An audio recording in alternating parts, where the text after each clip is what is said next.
जय हिंद दोस्तों, बहुत बहुत स्वागत है आपका आधुनिक भारत के इतिहास की वायसराय की इस सीरीज में। और आज हम लोग पढ़ने वाले हैं वायसराय लॉर्ड रीडिंग के बारे में। लॉर्ड रीडिंग के बारे में जानेंगे, जिनका कार्यकाल 1921 से लेकर 1926 तक रहता है। तो आधुनिक भारत के इतिहास में 1921 से लेकर 1926 तक जितनी भी घटनाएं घटी हैं, हम उन सब के बारे में जानेंगे। तो चलिए बिना देरी किए वीडियो को शुरू करते हैं। शुरुआत हम 1921 से ही करेंगे। तो देखिए, सन 1921 में केरल के मालाबार तट पर मोपला विद्रोह होता है। सबसे पहले जब लॉर्ड रीडिंग आते हैं भारत में, तो क्या होता है, केरल के मालाबार तट पर मोपला विद्रोह होता है। ध्यान रखिएगा, भारत में जैसे कि भारत की स्थलीय सीमा कितनी है, 7,516 किलोमीटर। ठीक है, भारत की तटीय सीमा लगती है ना। और भारत में सबसे पहले जो मानसून आता है तो तट पे, तो वो कहाँ पे आता है, केरल पे आता है। केरल पर भारत का मानसून आता है। वैसे इससे पहले अंडमान निकोबार द्वीप समूह में भी मानसून आ जाता है, लेकिन स्थलीय सीमा की बात करेंगे तो केरल में सबसे पहले मानसून आता है। इसलिए आप लोग केरल को याद रखिए, मालाबार तट को याद रखिए। और मोपला विद्रोह होता है 1921 में। किसके नेतृत्व में होता है, तो अली मुदलियार के नेतृत्व में मोपला विद्रोह होता है।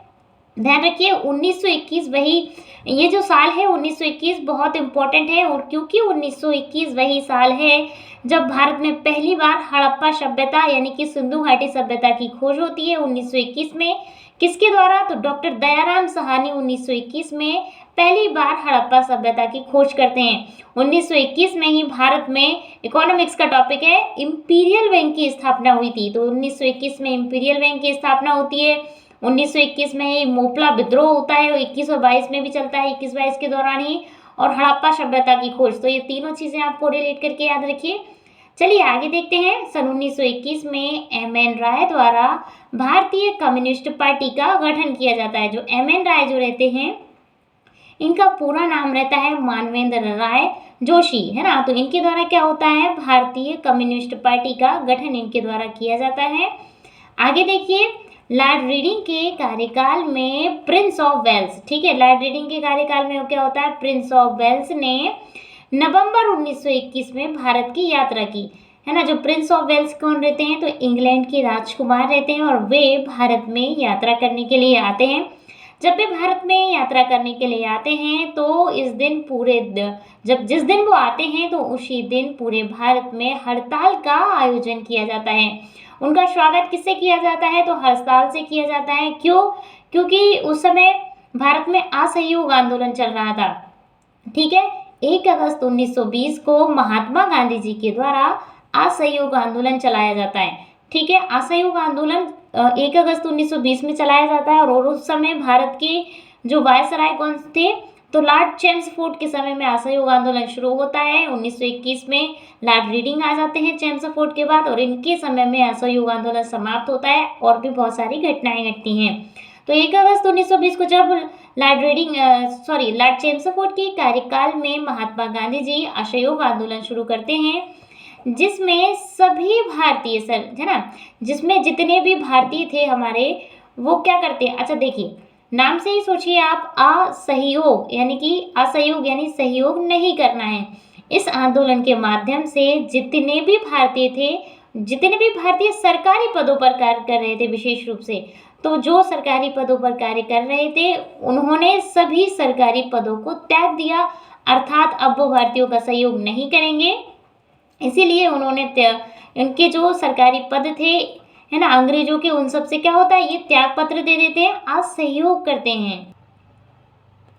इस असहयोग आंदोलन में क्या होता है, महात्मा गांधी जी इस असहयोग आंदोलन के माध्यम से 1 साल में स्वराज प्राप्त करने की मांग करते हैं। और जितने भी भारतीय थे ये घोषणा करते हैं कि हम लोग, यदि आप हमारा साथ देंगे असहयोग आंदोलन में, तो हम लोग 1 साल में स्वराज की प्राप्ति करेंगे। लेकिन आगे चल के 1920 से 1921 आ जाता है, 1 साल हो जाता है, 1922 आ जाता है।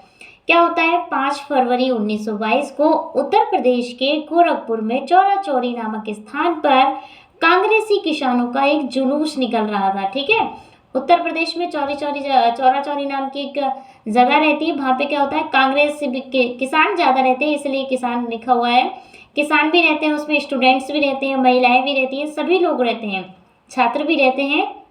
तो ये सभी लोग क्या कर रहे थे, एक जुलूस निकाल रहे थे, एक हड़ताल कर रहे थे। और वहाँ पर क्या होता है, और उन पर वहाँ पे क्या होता है, पुलिस के द्वारा गोलियां चलाई जाती है, क्योंकि ये हड़ताल कर रहे थे, ठीक है ना, आंदोलन कर रहे हैं, तो पुलिस के द्वारा क्या होता है, इन पर गोलियां चलाई जाती हैं। तो आंदोलनकारियों ने क्रोध में आकर थाने में आग लगा दी, ठीक है ना। देखिए मूल रूप से क्या होता है, जब आंदोलनकारी जब बहुत तेजी से आंदोलन होता है तो क्या होता है, ब्रिटिश सरकार अपना दमन चक्र चलाती है, अर्थात आंदोलन को कम करने के लिए क्या होती है, जो अपना जो भी सेना है वो फायरिंग करती है। तो क्या होता है कि जो किसान हैं उनको थोड़ी बहुत गोली, कुछ किसानों को गोली लग जाती है और वो घायल हो जाते हैं। इसके बाद जो आंदोलनकारी में कुछ युवा नेता थे, वो क्या करते हैं, पुलिस थाने में ही क्या करते हैं, पुलिस थाने में ही आग लगा देते हैं। एक तरीके से क्या करते हैं, क्रोध में आएंगे और क्रोध में आकर पुलिस थाने में ही आग लगा दी। और इसीलिए इस घटना को है ना, और जब बहुत ज़्यादा आग जब पूरे पुलिस थाने में लग जाती है तो इसमें 22 पुलिसकर्मी मारे जाते हैं, है ना, क्योंकि पुलिस थाने में जितने भी पुलिसकर्मी थे वो कुछ तो घायल हो जाते हैं और कुछ मर जाते हैं। तो इस तरीके से कुल 22 पुलिसकर्मी ऐसे थे जो मर जाते हैं। अब ये क्या है, एक अहिंसा का दौर, बहुत तेजी से अब क्या हो रही है, हिंसा होने लगी है। और महात्मा गांधी जी क्या करते थे, हिंसा को बिल्कुल भी सपोर्ट नहीं कर सकते थे।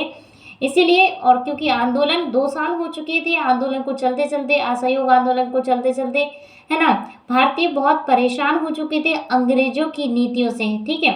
जब ये घटना होती है 5 फरवरी 1922 को, है ना, चौरा चौरी नामक के जो जगह है, इसीलिए इस घटना को भी चौरी चौरा नाम से ही जाना जाता है, क्योंकि घटना है चौरी चौरा, तो इसीलिए इसको नाम भी चौरी चौरा ही दे दिया गया। तो जब ये घटना और जब इस घटना से महात्मा गांधी जी को पता चलता है कि ऐसा हो गया है, ठीक है, तो जब ये घटना महात्मा गांधी जी को पता चलता है तो महात्मा गांधी जी उस समय, अच्छा, महात्मा गांधी जी को जब इस घटना के बारे में पता चलता है तो महात्मा गांधी जी उस समय कहाँ थे, तो महात्मा गांधी जी गुजरात के बारदोली में थे, है ना, बारदोली में थे। और उन्होंने वहीं से इस आंदोलन को वापस ले लिया अर्थात मतलब कि समाप्त कर दिया कि हमने ये आंदोलन चलाया, असहयोग आंदोलन, और हम ही अब इस आंदोलन को वापस ले रहे हैं, अर्थात आंदोलन को समाप्त कर रहे हैं। क्यों, क्योंकि जब जो घटना होती है वो बहुत ज़्यादा हिंसा हो जाती है, उसमें बहुत ज़्यादा एक तरीके से दंगा फसाद कुछ ज़्यादा ही हो जाता था। और इससे पहले भी बहुत सारी घटनाएं हो चुकी थी ऐसी, जिनमें बहुत सारे इस तरीके की घटनाएं हो चुकी थी। तो इसीलिए महात्मा गांधी जी क्या करते हैं, इससे जो आंदोलन चल रहा था इसको समाप्त करते हैं या फिर स्थगित करने का फैसला ले लेते हैं। और जब महात्मा गांधी जी ये आंदोलन वापस ले लेते हैं, जिसके कारण अनेक कांग्रेसी नेता महात्मा गांधी जी का समर्थन नहीं करते हैं। मतलब कैसा समर्थन, अर्थात ये कहते हैं कि नहीं, आंदोलन ठीक हुआ, 5 फरवरी को जो भी घटना हुई है बिल्कुल ठीक हुई है, क्योंकि अंग्रेज भी तो हिंसा कर रहे थे, अंग्रेजों की गलती थी, उन्हें वहाँ पे फायरिंग नहीं करनी चाहिए थी। कुछ जो आंदोलनकारी थे उनका कहना रहता है, लेकिन महात्मा गांधी जी कहते हैं कि हमने आंदोलन शुरू किया था और हम ही इसको वापस ले रहे हैं। इससे क्या होता है, इससे बहुत सारे नेता जो हैं वो क्या होते हैं, नाराज हो जाते हैं। और बहुत सारे, देखिए इसमें लिखा है कि और बहुत सारे राष्ट्रवादी युवा इस आंदोलन को रोकने का विरोध करते हैं कि नहीं, हम इस आंदोलन को नहीं रोकने देंगे, हम इस आंदोलन को कंटिन्यू रखेंगे, जारी रखेंगे। लेकिन क्या है, महात्मा गांधी जी इसको वापस ले लेते हैं। ध्यान रखिएगा, क्यों, महात्मा गांधी जी हिंसा को बिल्कुल भी सपोर्ट नहीं कर सकते थे, लेकिन ये इन लोगों का कहना था कि हम लोगों ने इतना टाइम हो गया है, जो बच्चे थे वो स्कूल नहीं गए हैं, वकीलों ने वकीलात छोड़ दी है, जो टीचर थे वो पढ़ाने नहीं गए, स्टूडेंट कॉलेज नहीं गए हैं, इस तरह की अब उस घटना का क्या होगा, उन सब का क्या होगा। लेकिन महात्मा गांधी जी को ये कुछ नहीं दिखता है, महात्मा गांधी जी इस घटना के बाद आंदोलन को वापस ले लेते हैं। आगे देखिए, 10 मार्च 1922 को महात्मा गांधी जी को गिरफ्तार कर लिया जाता है। और कुछ समय बाद जब 10 मार्च आएगा, जिसमें महात्मा गांधी जी, है ना, 10 मार्च 1922 को अंग्रेजों के द्वारा महात्मा गांधी जी को गिरफ्तार कर लिया जाता है। क्यों, क्योंकि सरकार के प्रति असंतोष भड़काने का आरोप लगाकर महात्मा गांधी जी को 6 वर्ष के लिए कारागार की सजा भी सुनाई जाती है। और क्या होता है, महात्मा गांधी जी पे आरोप लगाया जाता है कि आप सरकार के प्रति जनता में असंतोष भड़का रहे हैं, आप जनता को उग्रवादी बना रहे हैं, और इसीलिए महात्मा गांधी जी को जेल में बंद कर दिया जाता है और उन्हें 6 वर्ष की सजा भी सुनाई जाती है। अब महात्मा गांधी जी तो गए, है ना, 10 मार्च 1922 को 6 वर्ष के लिए, आगे देखेंगे इनके बारे में। कुछ समय बाद महात्मा गांधी जी वापस भी आ जाते हैं। तो इस तरीके से महात्मा गांधी जी को 6 वर्ष की क्या होती है, सजा भी सुनाई जाती है। अब 1923 की बात करेंगे, ठीक है। 1922 के बाद 1923 आता है। 1923 में मोतीलाल नेहरू एवं चित्तरंजन दास, मोतीलाल नेहरू एवं चित्तरंजन दास ने स्वराज पार्टी की स्थापना की। ध्यान रखिएगा, कांग्रेस पार्टी के बाद स्वराज पार्टी का बहुत बड़ा स्थान रहता है। स्वराज पार्टी की स्थापना की और मोतीलाल नेहरू इसके सचिव बनाए जाते हैं स्वराज पार्टी के, एवं चित्तरंजन दास इसके अध्यक्ष बनाए जाते हैं। चित्तरंजन दास कौन, अध्यक्ष, और मोतीलाल नेहरू इसके सचिव बनाए जाते हैं। 1923 में स्वराज पार्टी का गठन किया जाता है। अच्छा देखिए, जो मोतीलाल नेहरू रहे वो पंडित जवाहरलाल नेहरू के पिताजी रहते हैं, ठीक है। अभी पिताजी की काम चल रहा है सब कुछ, बाद में 1928 से क्या होगा, जवाहरलाल नेहरू जी की एंट्री होगी और उसके बाद फिर वो ही आगे चल के रहते हैं। इनकी मृत्यु हो जाती है मोतीलाल नेहरू जी की। देखिए, अब स्वराज पार्टी का गठन हो चुका है। तो नवंबर 1923 में केंद्रीय धारा सभा का चुनाव होता है, नवंबर 1923 में, ध्यान रखिए, जिसमें स्वराज पार्टी भाग लेती है। मतलब इसमें स्वराज पार्टी भाग लेगी, अर्थात स्वराज पार्टी क्या करेगी, इस जो केंद्रीय धारा सभा में क्या करती है, अपना चुनाव लड़ती है। और जब ये चुनाव लड़ती है स्वराज पार्टी, तो 101 है, 101 में से 42 सीटों पर ये जीत हासिल करती है। तो देखिए, अभी 1923 में ही स्वराज पार्टी का गठन हुआ है, एक ही साल, अभी तो 1 साल पूरा नहीं होता, और 1 साल में ही जब ये चुनाव लड़ती है तो 101 पद रहते हैं, उनमें से 42 सीटें किसको, स्वराज पार्टी को हासिल होती हैं, है ना। और आगे चलकर प्रमुख राष्ट्रवादी नेता विट्ठल भाई पटेल को सन 1925 में केंद्रीय धारा सभा का अध्यक्ष भी चुना जाता है, इसी पार्टी के माध्यम से, ठीक है। तो स्वराज पार्टी का गठन हो जाता है, मोतीलाल और चित्तरंजन दास जी करते हैं, ध्यान रखिएगा। फिर ये जो क्या करेगी, ये पार्टी चुनाव लड़ती है, 101 में से 42 पद हासिल करती है, और इस सब के माध्यम से विट्ठल भाई पटेल को 1925 में केंद्रीय धारा सभा का अध्यक्ष भी चुन लिया जाता है। तो बहुत मोस्ट इम्पोर्टेंट घटना है ये। अच्छा, ये विट्ठल भाई पटेल ये कौन रहते हैं, तो जो सरदार वल्लभ भाई पटेल के बड़े भाई रहते हैं विट्ठल भाई पटेल, ध्यान रखिए। आगे देखेंगे, सन 1924 आ जाता है 1923 के बाद। तो सन 1924 में सचिंद्रनाथ सन्याल हिंदुस्तान रिपब्लिक एसोसिएशन की भी स्थापना करते हैं, ठीक है। फिर 1924 में ही डॉक्टर BR अम्बेडकर बहिष्कारणी हितकारिणी सभा की स्थापना करते हैं। डॉक्टर अम्बेडकर के बारे में देखिए, डॉक्टर अम्बेडकर को फादर ऑफ कॉन्स्टिट्यूशन भी कहा जाता है, यानी कि संविधान का पिता, क्योंकि भारतीय संविधान का निर्माण करने में इनकी 50% भूमिका रहती है। बहुत बड़े विधि के विशेषज्ञ रहते हैं डॉक्टर अम्बेडकर, कानून का इन्हें बहुत ज़्यादा ज्ञान रहता है उस समय, जिस समय संविधान का निर्माण होता है, ठीक है। तो डॉक्टर BR अम्बेडकर किस सभा की स्थापना करते हैं, तो बहिष्करणी हितकारिणी सभा की स्थापना करते हैं। और इन्हें कानून, जब हमारी अंतरिम मंत्रिमंडल का गठन होता है तो इन्हें कौन सा, कानून मंत्री का पद भी दिया जाता है उस समय। आगे देखिए, सन 1925 आता है और सन 1925 में राष्ट्रीय स्वयंसेवक संघ की स्थापना होती है डॉक्टर हेडगेवार के द्वारा। डॉक्टर हेडगेवार सन 1925 में राष्ट्रीय स्वयंसेवक संघ की भी स्थापना करते हैं। देखिए, अब 1926 की घटना देखते हैं। तो सन 1926 में भगत सिंह, छबीलदास और यशपाल के द्वारा हिंदुस्तान रिपब्लिक एसोसिएशन की स्थापना की जाती है। ध्यान रखिएगा, जो हमने पहला पढ़ा था वो था हिंदुस्तान सोशलिस्ट रिपब्लिक एसोसिएशन, और ये है हिंदुस्तान रिपब्लिक एसोसिएशन। उसमें सोशलिस्ट शब्द लगा था, लेकिन ये केवल हिंदुस्तान रिपब्लिक एसोसिएशन है, जिसकी स्थापना भगत सिंह और छबीलदास जी करते हैं। आगे चल के 23 मार्च को भगत सिंह को फांसी होती है, आप लोगों को पता होगा। असेंबली बम कांड ये करते हैं 1929 में, ठीक है। उनके बारे में भी हम जानेंगे आगे की घटनाओं में। फिर आगे देखेंगे, सन 1879 से 1922 तक, है ना, ताना भगत आंदोलन चलता है। ताना भगत आंदोलन याद रखिए। इससे पहले हमने कौन सा आंदोलन पढ़ा, तो मोपला विद्रोह पढ़ा हम लोगों ने, वो भी एक तरीके से आंदोलन था। मोपला विद्रोह कहाँ पे हुआ था, केरल में हुआ था और मालाबार के तट पर हुआ था। तो देखिए 1879 से चलता है और 1922 में ये समाप्त हो जाता है। सन 1922 में लॉर्ड रीडिंग इसको समाप्त करते हैं, और ये चलता कब से है, तो 1879 से लेकर चलता है, तो 1922 तक लास्ट में आते आते तक ताना भगत आंदोलन को लॉर्ड रीडिंग समाप्त करेंगे। और इसका जो ताना भगत आंदोलन है, इसका नेतृत्व कौन करते हैं? इसका ये जो आंदोलन है ये बिहार में चलता है। ध्यान रखिएगा, पहली बात तो ये बिहार में चलता है। इसका नेतृत्व ताना भगत और जतरा भगत दोनों इसका नेतृत्व करते हैं। ध्यान रखिए। अब हम देखेंगे जो 1922 में 5 फरवरी 1922 को जो घटना होती है, उसके बाद महात्मा गांधी जी को गिरफ्तार किया जाता है और 6 वर्ष की सजा भी सुनाई जाती है। लेकिन 5 फरवरी 1924 को महात्मा गांधी जी को स्वास्थ्य खराब होता है। महात्मा गांधी जी क्या है, 1 साल 1922 में वहाँ पे जाते हैं जेल में, और 1923 और 24 के आसपास महात्मा गांधी जी का जो स्वास्थ्य है बहुत तेजी से खराब हो जाता है। और स्वास्थ्य खराब होने के कारण ही अंग्रेजों को डरने लगने लगता है।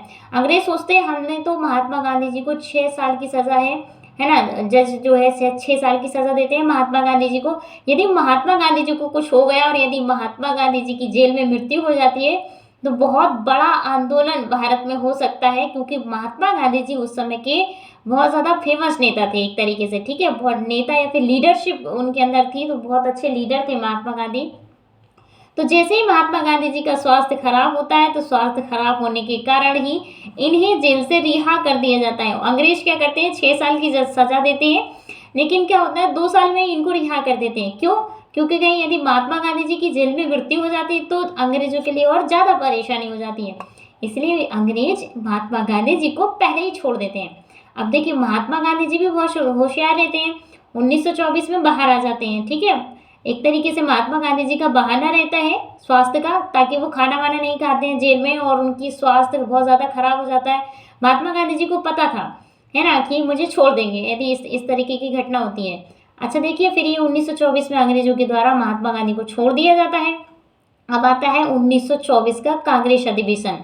देखिए अब कांग्रेस की स्थापना के बारे में हम लोग पढ़ चुके हैं कि लॉर्ड डफरिन के कार्यकाल में कांग्रेस की स्थापना हुई थी। 1885 से कांग्रेस की स्थापना होती है और 85 से लेकर लास्ट टाइम जब देश की आज़ादी भी होती है 1947 में, तब तक हर साल जो है कांग्रेस की अध्यक्षता एक व्यक्ति करते हैं। हर साल कांग्रेस का अधिवेशन होता है। क्योंकि अब महात्मा गांधी जी 1924 में जेल से रिहा हो चुके हैं, तो सन 1924 में कांग्रेस का अधिवेशन होता है बेलगाम में, ठीक है। 1924 में कांग्रेस का अधिवेशन बेलगाम में होता है और जिसकी अध्यक्षता महात्मा गांधी जी करते हैं, ठीक है। महात्मा गांधी जी क्या करेंगे, अब इस आंदोलन की अध्यक्षता करते हैं। हालांकि एकमात्र कांग्रेस अधिवेशन रहता है जिसकी अध्यक्षता महात्मा गांधी जी करते हैं, ठीक है। 1915 से लेकर 1947 तक के आसपास महात्मा गांधी जी रहते हैं, लेकिन उन्होंने कभी किसी आंदोलन की अध्यक्षता, कांग्रेस की अध्यक्षता नहीं की है, कांग्रेस अधिवेशन की। लेकिन एकमात्र अधिवेशन जिसकी अध्यक्षता महात्मा गांधी जी करते हैं, बेलगाम अधिवेशन रहता है, 1924 में होता है और इसकी अध्यक्षता कौन करेंगे, महात्मा गांधी। अच्छा, महात्मा गांधी जी इसकी अध्यक्षता क्यों करते हैं? क्योंकि सब लोग जानते थे कि महात्मा गांधी जी को सजा हो चुकी है, अब वो 6 साल के लिए गए, लेकिन महात्मा गांधी जी इसलिए अध्यक्षता करते हैं 1924 में आने के बाद, ताकि सब लोगों को पता चल जाए कि महात्मा गांधी जी अब वापस आ गए हैं, फिर से एक्टिव हो गए हैं और अब महात्मा गांधी जी आगे चल के फिर से आंदोलन भी करने वाले हैं। हम लोग देखेंगे 1930 में महात्मा गांधी जी सभी ने अवज्ञा आंदोलन करेंगे। आगे देखिए 9 अगस्त 1925 की घटना देखेंगे। तो देखिए 9 अगस्त 1925 को 10 व्यक्तियों ने सनहानपुर से लखनऊ की ओर जा रही 8 डाउन ट्रेन, ठीक है, सनहानपुर से लखनऊ की ओर जा रही 8 डाउन ट्रेन का खजाना काकोरी नामक स्थान पर लूट लिया, है ना, काकोरी नामक स्थान पर लूट लिया। इसीलिए इस घटना को काकोरी के नाम से या फिर काकोरी कांड के नाम से जाना जाता है। तो कभी कभी एग्जाम में इस तरीके से पूछा जाता है कि काकोरी कांड क्या है। तो काकोरी कांड जो है 1925 में 10 व्यक्तियों के द्वारा सनहानपुर से लखनऊ की ओर जा रही 8 डाउन ट्रेन, जो ट्रेन रहती है, ठीक है, वहाँ उसमें जो भी खजाना रहता है वो लूट लिया जाता है, ठीक है। और इसलिए इस जो घटना होती है इसको काकोरी कांड के नाम से जाना जाता है। आगे देखिए, इस घटना में राम प्रसाद, अच्छा इस घटना में शामिल कौन कौन रहते हैं, तो राम प्रसाद बिस्मिल रहते हैं, रोशन सिंह सोडी, राम प्रसाद बिस्मिल, रोशन सिंह सोडी, अशफाक उल्लाह खां, राजेंद्र लाहिड़ी, सचिंद्रनाथ सन्याल और मनमथ नाथ गुप्ता भी इसमें शामिल रहते हैं। इतने व्यक्ति इसमें शामिल रहते हैं इस घटना में। और ये क्या करेंगे, ये अंग्रेजों का खजाना लूटते हैं। इनका मानना था कि ये अंग्रेजों का खजाना नहीं है बल्कि ये भारतीयों का है, क्योंकि ये सब अंग्रेज कहाँ पे इंग्लैंड लेके जाया करते थे।